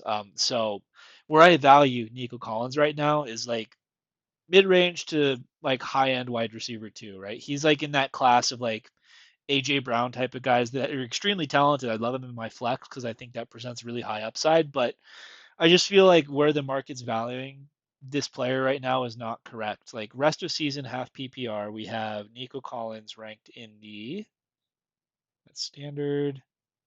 He is ranked as the wide receiver 10 rest of season for half PPR. To me, he should be closer to like 14, 15, 16, that type of thing. So if someone's willing to pay a top 10 wide receiver price for Nico Collins, I'd do it. Um, Again, I'm going to try and save time here, but those are the types of deals I would be doing. Like if you can get top 10 wide receiver value for Nico Collins. Last one is Chase Brown. He's had two really nice weeks in a row, right? He finally is kind of showing at least some flashes of the Chase Brown we saw last year. They just played the Steelers and the Jets, though, who, as it turns out, both not very good defenses. I don't know. I think that a lot of the issues with the Bengals are still persistent. Joe Flacco gives the team like at least some like threat of a consistent throw, like to pass the ball consistently, but I don't know. Like I still think the line is bad, right? I still think Chase Brown has efficiency issues as a whole if he's not getting like these giant holes to burst through. I don't know. To me, he's more of like a mid-range RB2, maybe low-end RB2. And if someone is willing to pay like maybe a high-end RB2 price for him, that's where I'd move him, right? I think he's averaging 10 yards per carry for the last 2 weeks. So if you want to cash out your Chase Brown chips now, like if you couldn't move him earlier because it was so disgusting and you want to get out now, I would not blame you because I feel like the offense as a whole is largely still weird, right? It's just they kind of got a marginally better quarterback and played some like gettable defenses. So that's where I'm at. Um, what do you think, man, about all that? It's a lot of talking. Yeah. I mean, more because we talked throughout the whole thing. So more for trade targets. Yeah, I do. I love buying on Brock Bowers. I've been trying to. I sent Travis Kelsey and AJ Brown for Brock Bowers and Chris Olave. So I thought I'd see if the guy viewed, that as a similar thing. And I was actually pretty happy with Chris Olave. It got rejected, sadly.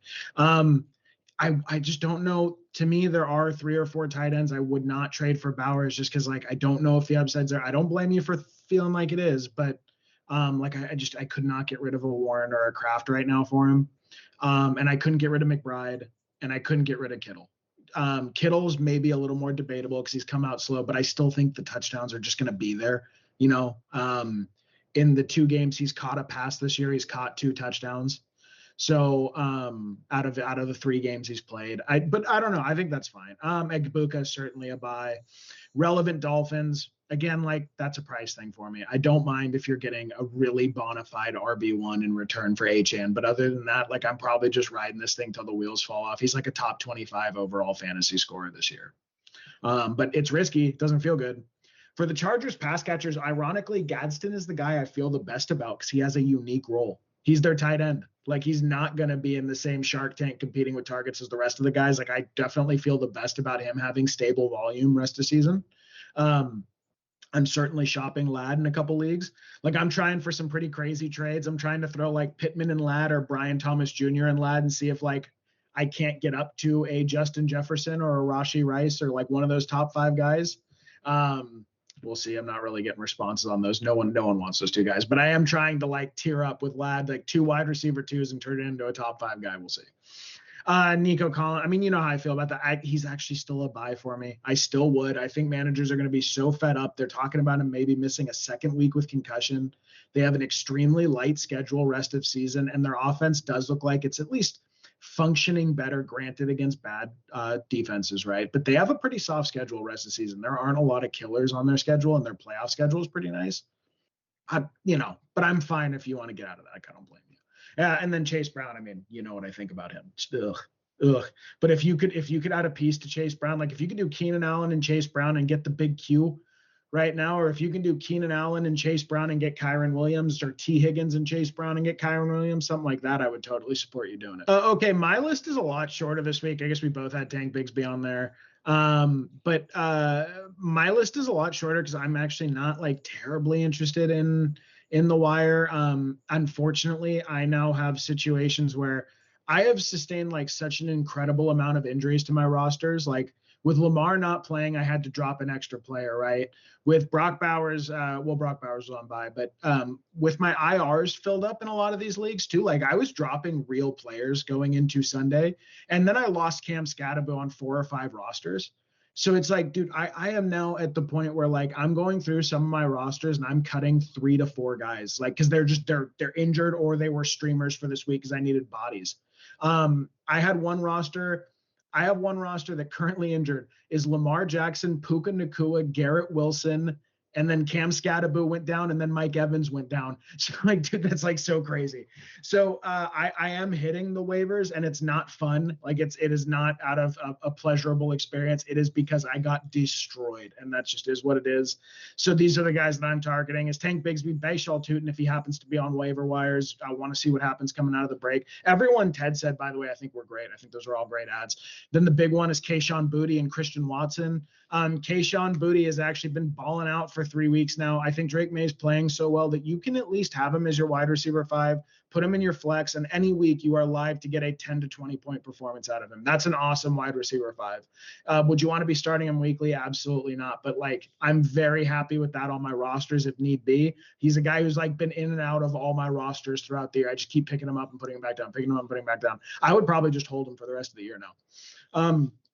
This is a big one for me is Christian Watson. He's a guy I had on my IR in a couple leagues. I unfortunately had to drop him in a couple leagues because of all the injuries to my rosters. But Christian Watson, to me, operated as the clear X receiver in Green Bay. What is that really worth? I don't know.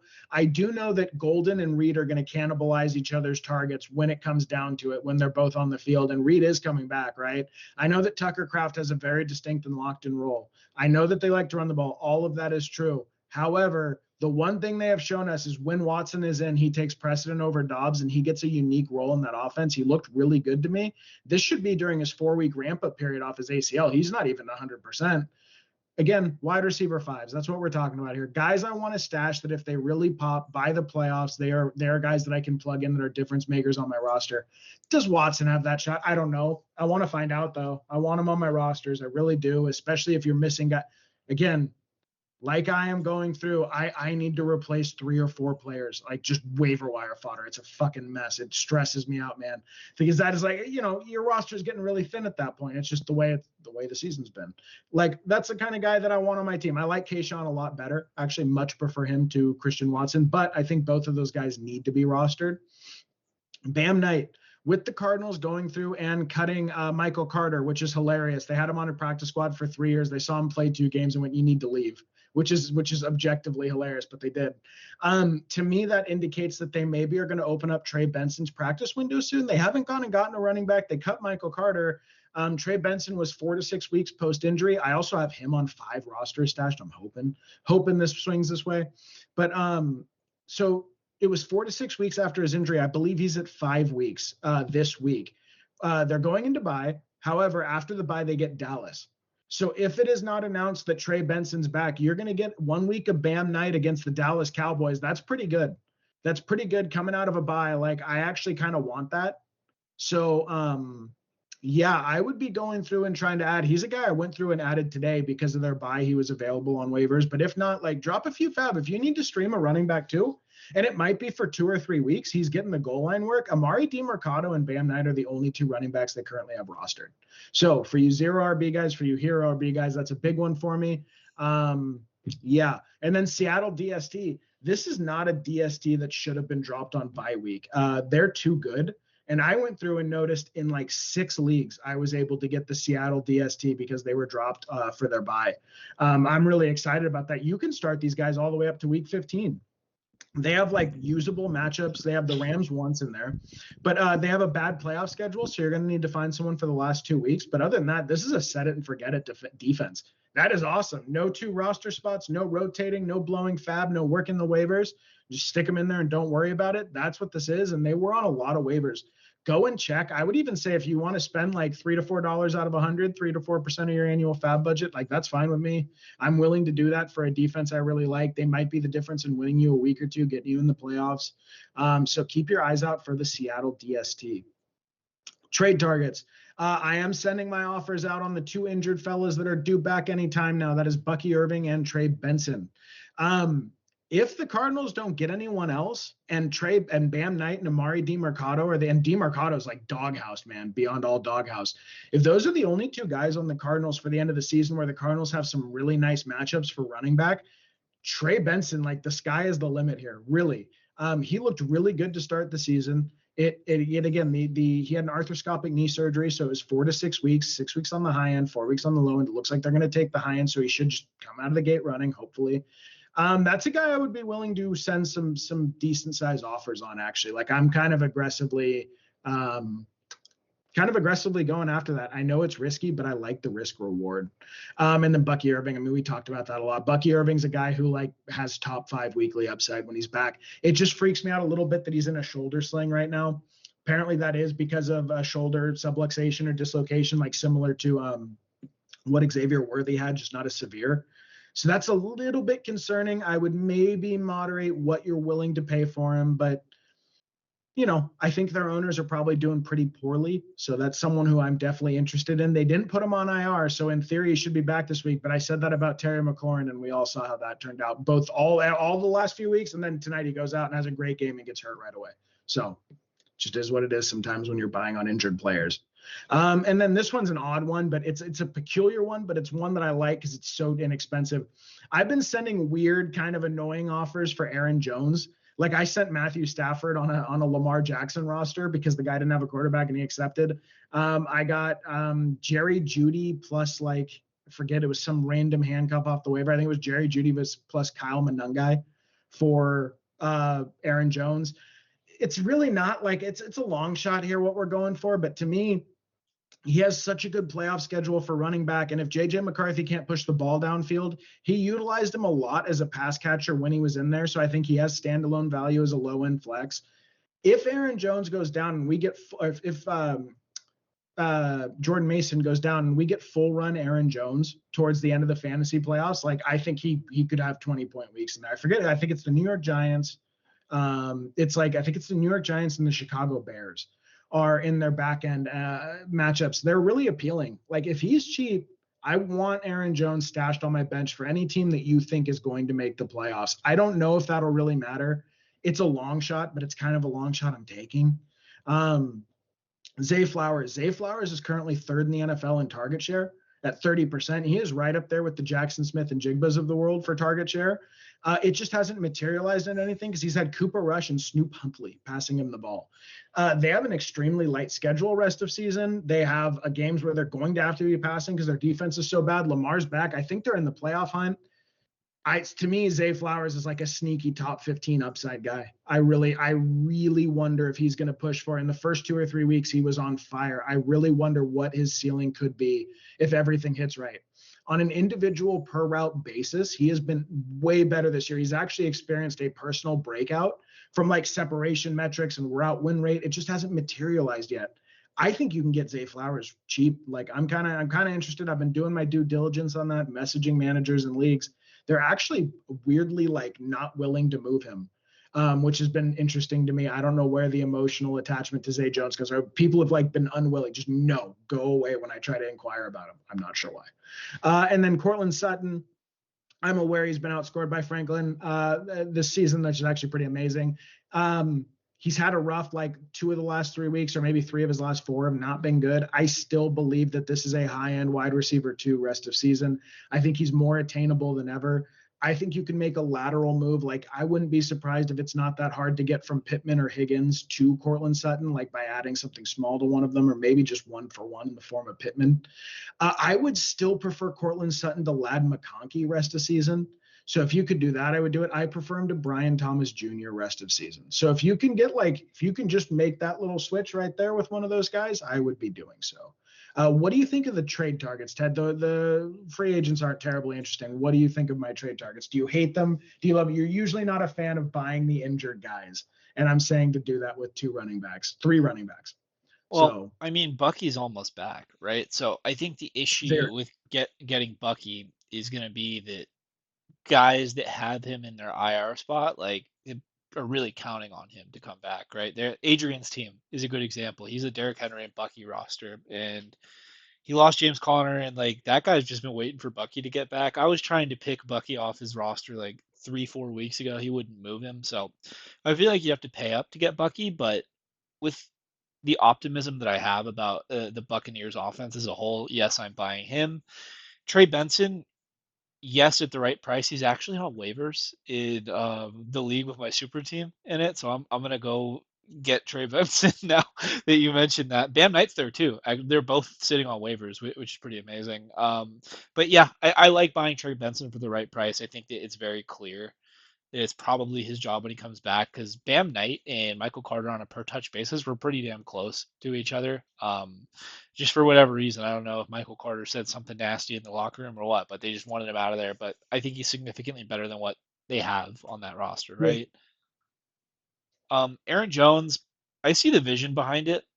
I see the vision. I think that it's another one of those split backfields where it's hard to get any value out of it just with the current state of what the split is, right? But I like because he's probably free at this point, right? yeah, So if yeah, you're sending out increasingly disrespectful offers for Aaron Jones, especially because he played on Thursday, right? And neither of them did anything. So I'm sure managers are willing to get out of that situation. I'd be buying that. So I like him, man. They're all good buys. And Cortland Sutton too. I also am buying him. I do prefer him to Brian Thomas rest of season. yep. I think that's a move you can get done. Like just off name brand value, I think people might go, ooh, and he's down right now. Pittman is hard for me to sell, believe it or not, because I'm so like, dude, I drafted Pittman a lot. I have a lot of Michael Pittman, and earlier in the year, that was a guy that I was throwing on 2-for-1s, and like I was offering shit like Brian Thomas Jr. and Michael Pittman for Nico Collins in like week 2 and 3, and I'm kind of glad those got rejected. I was offering like Michael Pittman and Ladd McConkey for Nico Collins in week 2 or 3. I was offering that for, like what seemed like good buy lows. I offered Michael Pittman and Higgins for AJ Brown, which maybe I would still do. But like, I find him hard to part with, dude. I just think he's one of those guys that like every time I've had to really rely on him in a few leagues, and like it's been really good. I know you traded for him in one of our leagues, and yeah, it feels kind of good owning Michael Pittman, I think. I find that to be a hard guy to move off, but I think that he is sellable for these guys. Um, okay, 2 guys that absolutely hurt my heart to have on the top of the cells, but I'll explain why. I am not, for as excitable as I am with some things and for how I go too far with some things. Sorry, did someone just respond to a trade? No. For how far I go go too far with some things. Like I am actually pretty honest with what I see. I try to put that above all else because what's the point if not? If you become biased, your opinion is kind of worthless if you're biased to a degree, right? So Teteroa McMillan, he is currently 11th in the NFL in receiving yards. He is currently 9th through 11th in every single opportunity metric we use for receiver. He is like the wide receiver 21 or 22. So I know people keep projecting the breakout and waiting for the breakout, and I've been one of them. I have 75% roster exposure. This was a guy that just in the 5th round I was going to click every time because I thought you're buying him at his floor and you have a top 15 ceiling. I'll buy it every time. I still think the ceiling's there, but they have 2 O linemen on IR, right, for the rest of the season, Robert Hunt, and I forget the other guy. That was coming into this week. They currently have Bryce Young hurt, and Andy Dalton looks well over the hill at this point. They lost 3 offensive linemen in the game last week. So they are now down 5 offensive linemen on the Carolina Panthers with Andy Dalton and Bryce Young throwing the ball. Again, this is the same range. I'm not going to give you the same range of names. All these names that we've been talking about as high-end wide receiver twos, I think Tet is such like an affinity thing for the fantasy community. You can get over to those guys pretty easily with either a small addition or 1-for-1. I think you have to look at it at this point under the conditions that he is your weekly flex. If he is your weekly flex, I'm worried he's going to become unreliable with this latest round of 3 fucking O lineman injuries, dude. That is so bad. We are talking about 5 linemen missing from the Panthers, okay? And then I'll talk a little bit more about their running game with my last sell here, so I'll leave that for it. But also, they seem like they want to run the ball a lot. I just think there are a lot of paths to failure now with Teteroa that were not there in the beginning of the year. In the beginning of the year, their offensive line was actually 12th in pass block win rate and was one of the best O-lines in the league for the first 2 weeks. That is not going to happen anymore. And I don't know. I'm pretty freaked out with that whole. When you start talking about decimated lines like that, where like an entire starting line is missing, I'm freaked out enough that I would maybe look elsewhere. If he's your wide receiver 4, okay, if he is your wide receiver 4 on a roster and you want to hold him for the chance he is exploding going into the playoffs, the slot usage went way up this week, which was nice. He had 10 targets for 99 yards. If Andy could have put it on target, he would have had a touchdown, would have had his first 20-point week. Like, I think he's worth us, depending on where you're at. If you're like a shoe-in to make the playoffs, fine. If you're a roster that's 2-4 or worse and you need a flex play every week, you may need more stability. I'm just worried. I think it's going to get unstable. Omarion Hampton, absolutely love the prospect. To me, he looked like Jonathan Taylor coming out of college. I bought really heavily on. I have 33% roster exposure to Omarion Hampton this year, on the basis of me assuming it would look an awful lot like Jonathan Taylor in the Chargers offense. By week 4, I felt really good. By week 5, not so much. And as it turns out, what they're reporting on, based on who's that doctor, Jeff Mueller on Twitter, he came out in a walking boot like last week. He was still in the walking boot, which means he had the Isaiah Pacheco injury from last year, the high ankle that turns into a fracture in the shin. He said that is the only reason he would still be in a walking boot to this point. He should have been out of it and getting close to an on-the-field return. Now, that's weird to me because he was doing drills on the sideline, but the man is a doctor who specializes in this shit. If he said that's the case, in my opinion. I'm not gonna think any further on it. We saw what Isaiah Pacheco looked like when he came back from that injury last year. I have no interest right now in holding on to Omarion Hampton with the hopes he's going to save your playoffs, unfortunately. And I've seen people buying on him for aggressive prices. I don't know if they're like content creators saying like go out there and grab him for playoff. Like I saw people paying up for this dude. I just wouldn't be doing it. And I'm the take on the injury risk guy. Not when I find out he has a high ankle fracture. That is like, that we saw what Pacheco looked like. He looked horrendous coming back. Now, is it the exact same injury? Is it the exact same player, exact same talent level? No. But like where Omarion earned his money was he had to get past the O-line, get into the open field and hit the Jets. I don't think that those Jets are going to be there when he comes back or cutting on passing routes. I don't see it. Unfortunately, it breaks my heart to say that. It really does because I love the player so much. I would shop him around right now. If you're in a league, if there's a guy who's a shoe-in to make the playoffs, I would see what is he willing to do. Because some of these late round running backs popped so hard, like there might be people who view like someone as good as Javonte Williams as superfluous to their roster, someone as good as Quinshon Judkins, because they were like their 10th, 11th, 12th round pick. They might not really think much of having that guy. You might be able to staple a wide receiver 2 onto a Marion and get a bona fide wide receiver one or a fringe wide or a bona fide running back one or a fringe running back one to go into the playoffs with, I would be doing this. So again, like I would be looking at your Judkins, your Kyron Williams, that sort of range of guys like that you can add a premium asset to a Marion and get to them. Yeah, I would. I don't know. I just don't know based on how bad Pacheco looked with that. I don't think we're getting anything there. Absolutely sucks. I had two rosters with Omarion Hampton and Cam Scatterbo on them. Just such good picks. Just the running back 6 and the running back 8 at the time they went down. It just doesn't matter. So now they're gone. And that just is what it is, right? That is what fantasy is. That's what chasing championships is. You're going to have those things happen, and nobody cares about your fantasy roster. That is your problem. But for this one, I think you can maybe get something out of it. I had a guy who was potentially interested in trading like Justin Jefferson for Omarion Hampton and AJ Brown, and like I think you have to think long and hard when you get an offer like that about it. So I would go and see what people are willing to pay. Ashton Genty. This is purely because I think the Raiders are going in the toilet. I still like Brock Bowers as a top 5 tight end, alive to be tight end 1 overall. That I think is totally locked in, no doubt there. Not worried about it too much. I am worried about Ashton Genty. I'm worried about how bad the O-line is. I'm worried about whatever, he may have a massive touchdown equity in theory, but what is the equity? If the piece of the pie is, the size of a baseball, it doesn't really matter if you're getting half of it. I don't want this. I don't want pieces of Ash. I want Ashton Genty out of my life. I would prefer Kyron 1-1 for Ashton Genty rest of season. I would prefer Bucky Irving 1-1 for Ashton Genty rest of season. If you can add a piece to him and get to Derrick Henry, which I don't think you can do now, right? Because Derrick Henry is going to be valued as, a mid-range first-round pick. But I would be doing that. I would add a piece to him to get to Devon Achane. Ted might disagree with that, but I certainly would. Certainly would in a second. That's how out I am on him. It's not even close. I don't want to be holding that bag when it pops. I think it's going to pop. And then Chuba Hubbard's the last one. Like I said, I did get freaked out with Dave Canales' comments this week about we have to evaluate who's playing the best ball and make decisions like that moving forward on the back of Rico Dowdle like doubling or tripling Chuba's yards per carry last week. I don't think it means that Chuba gets phased out completely, but I do wonder if it's more like 55-60 to 40. I thought it was going to be 50-50, and it was exactly 50-50 the last 2 weeks. And I didn't see it shifting, but it just what Canales said was weird enough. It was weird enough. And that also relates to the Tetaroa thing. Like, it seems like they're going to be content to be a run-first football team. They ran for 200 yards, the 2 weeks before the split started. And then since the split, they've been close to 100 yards rushing in total. I just think I don't really want to be involved in that game. I probably should have put Rico Dowdle here too, but I would be surprised if he's more sellable than Chuba Hubbard. To me, these are the perfect add-on pieces. Like, I added Rico Dowdle and Chuba Hubbard to Mike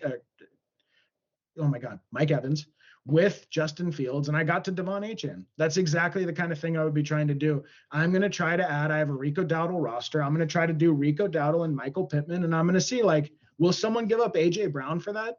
Maybe. Would someone give up for me, Nico Collins? Ted won't agree, but I would do Nico Collins for that. Michael Pittman and Rico Dowdle. Can I get up to, I don't know if I would do, I would do George Pickens for that, right? Take the ceiling shot there. Those are the kind of moves I would be looking to make. I do, I think it's fine if he's on your roster. I think there's going to be weeks where you can plug him in if you really need someone. I just think that a lot of Chuba was like he needs that volume to chip away and find the big play.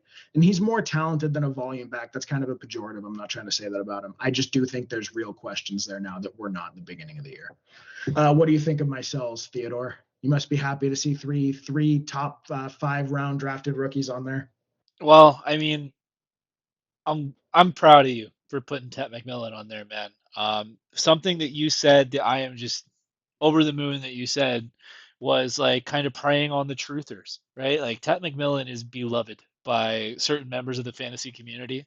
Like guys like Derek Brown are licking their chops to get Tet McMillan, right?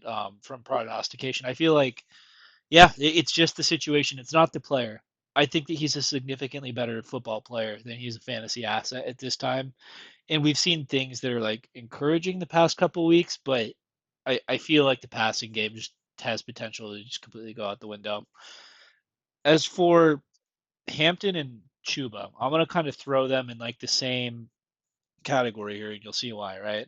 If I put on my dunce cap for a second, what if I said that Kamani Vidal is playing so good right now that he necessitates a 50-50 split with Amari and Hampton when he comes Yeah. back, much like Rico and Chuba, like I think that's on the board. That happens, right? The Chargers were willing to go into the season with Najee and Hampton, anyways, right? Yeah. The Chargers, like, they saw 2 weeks in Omari and Hampton and decided Najee, with his Popeye, needed to get more involved. He goes down, right? Vidal looks pretty good to me. So I don't know. I wouldn't be shocked if when Hampton comes back, not only is there the explosiveness issues with like his ankle or whatever bone is broken in his leg, right? But also like just with the timeshare too. I feel like that's 100% on the board. Same with Chuba. I think that with that one, I feel like Rico is more sellable right now than Chuba because everyone is in on this idea. It's clearly Rico now. Like Panthers Twitter is a second fan. I'm on Panthers Twitter a lot. All of them are like of the opinion right now. They're like, yeah, we had to bully Dave Canales into starting Rico Dowdle, right? Like, so there's a large contingent of Rico Dowdle managers that like think that this is like some revelation about what's happening here. I don't think so. I think that when Dave Canales says that, the type of adjustment he might make is still doing drive for drive, but putting Rico first, right? And then when it inevitably goes to zero, like they play the Packers next week. Like, watch. I'm just waiting for Rico Dowdle to get the first drive in that game. The usage doesn't change. Then his yards per carry just happened to be lower than Chuba's that week, and then nothing changed. We're back to zero, right? I feel like Chuba and Rico right now is like the Seattle Seahawks backfield, where the fantasy community feels a certain way about one player, but really they're just both not startable to me at this point, unless the matchup is really good, and even then you're throwing darts. Then Genty, yeah, I'm out. The way I'm going to project Genty going forward is that when a D line is complete utter dumpster trash, and the Raiders can actually successfully run the ball, I'll like him there.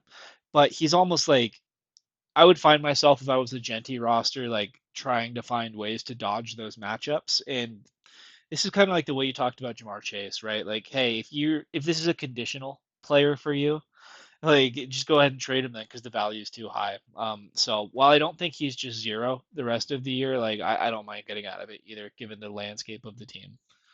Well, That's gonna do it for us. If you made it through the whole video, thank you. Please like, subscribe, hit the bell. It helps the channel out. Question of the day for the audience: what are your team's records right now? I'm interested to hear. Right now, I have two 5-3 rosters, two 3-5 rosters, and a 4-4 roster. So I am just a decidedly average 500 fantasy player this year. Hopefully, you guys are having some better luck than me. Yanni, what are your records at? Are you overall winning or losing this year? so I have, I think, oh, I'm way winning, but I think I have 8 or 9 teams in the playoffs if they started today. So, and then I have like 3 or 4 teams in first, second, or third place. So 25% of my rosters are first, second, or third place, and more than half of my rosters are in the playoffs. And then I only have 1 or 2 that are like maybe 3 that are fringe. So yeah, I'm actually doing. I cannot believe, dude, with the ass reaming of injuries that I've gotten, I cannot believe my rosters are hanging in there. But I do think this was like the last straw. Like I think Scatterboo will be the dam breaking, and I'm gonna start going downhill quickly here. But yeah, I mean, if these things hold, like, yeah, I think I'm live for 2 or 3 legitimate title runs. Before Scatterboo went down, dude, I was eyeing like 5 or 6 of them. So yeah, I feel really good about the way the season's going. I don't feel so good about it now, but you know. All right, and we'll catch you guys for the head coach episode on Thursday.